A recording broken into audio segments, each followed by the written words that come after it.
Okay, so here's a mixed version of the track. It's not 100% mixed, but it is very close at this point. It's been sent off a few times to the band. There's been a few tweaks here and there outgoing, still to be done, but it's pretty much as it's going to be.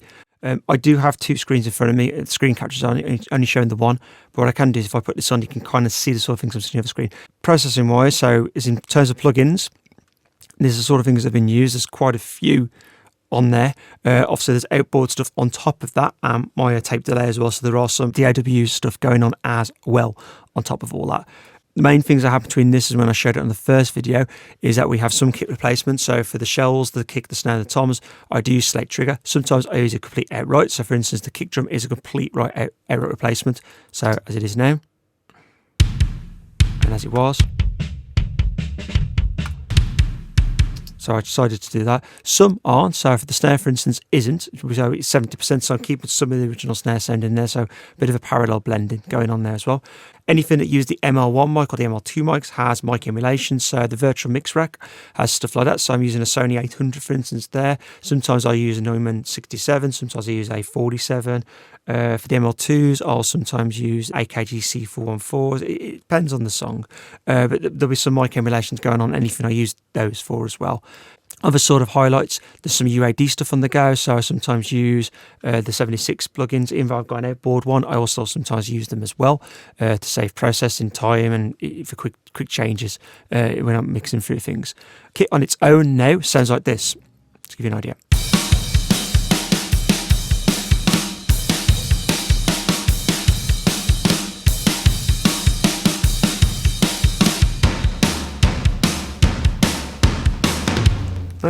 I opted to actually use the original DI in the end. When I was playing the distorted DI against the bass and DI, I thought it was a little too distorted actually on second thought. So I went back to using the clean DI and blending it back in with the amp.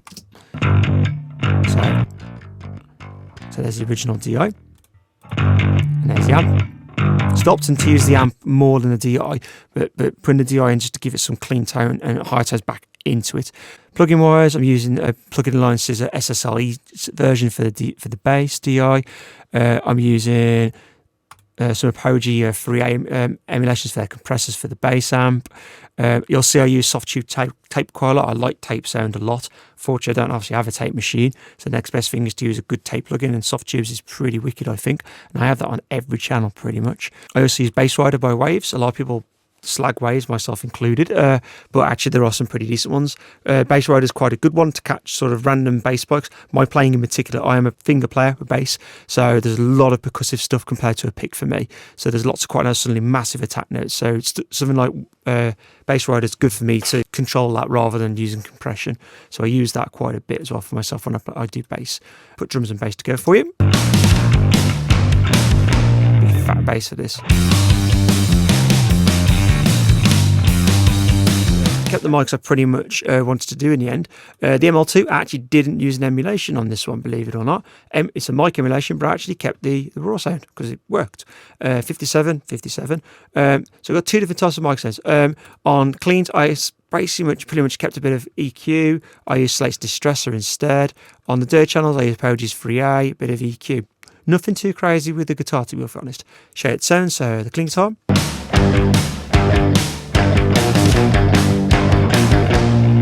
Show the distorted guitar.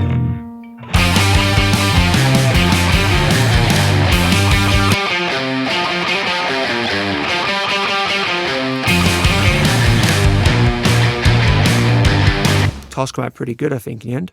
I had quite a big sort out of the vocals, because if you remember the vocals, there was a lot of stuff going on.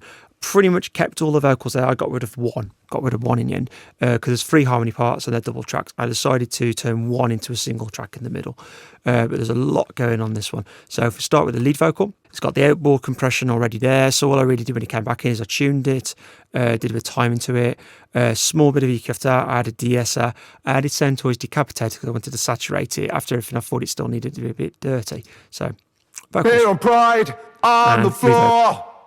A broken mirror reflects the point of an exit, of a way out. And what I also did is I put that through a tape delay, the Watkins Copycat, and gave it a delay sound. This is Watkins Copycat, which is a 1960s, 1970s era tape-based delay, originally for guitars, but they are quite good for things. It's got quite a lo-fi sort of sound, and it's got a few cool little tricks. Can't hold on, can't go on.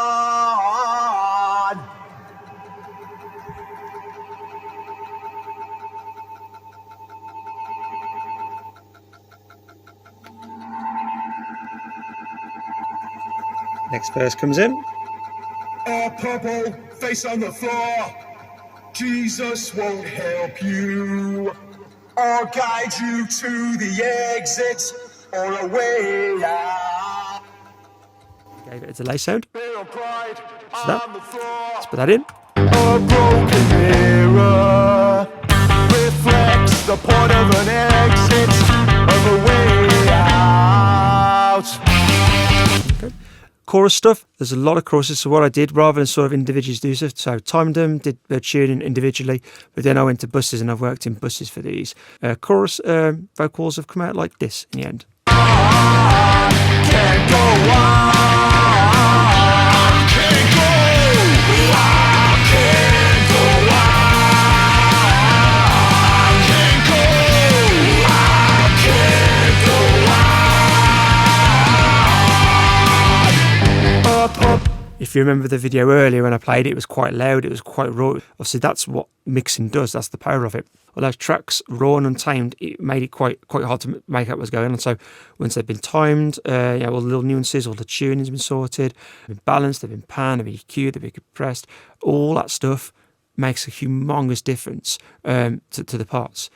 And I think I say mix after that. Once I do individual tracks, there are buses. So we've got a drum bus, a bus compressor for the drums, an instance of a PSP precursor for everything, just some overall EQs, the drums, shells, so the kick, the snare I actually do separately to the rest of the drums. So I've actually put them through another compressor to parallel compressor smash them. They've limited them to make the kit absolutely slam, which is why the kit shells slam on this. Bass, just had a very gentle EQ overall. Guitar as well. Vocals, I did a little bit of parallel compression with another distressor just to help them sit on the mix a little bit better. On the stereo out, so the master out bus, I've got UAD version of Curve Bender, just doing a mastering EQ over the top of it. Then we have a mastering bus compressor, so we're using a Focusrite Red unit there. A little bit of console emulation just to give it a bit more saturation and grit, and then a bit of tape just to emulate a master out tape at the end. That is pretty much where I get to. That's still not mastered. That's a mixed track at this point, so it still needs mastering, which would be the last part of this process.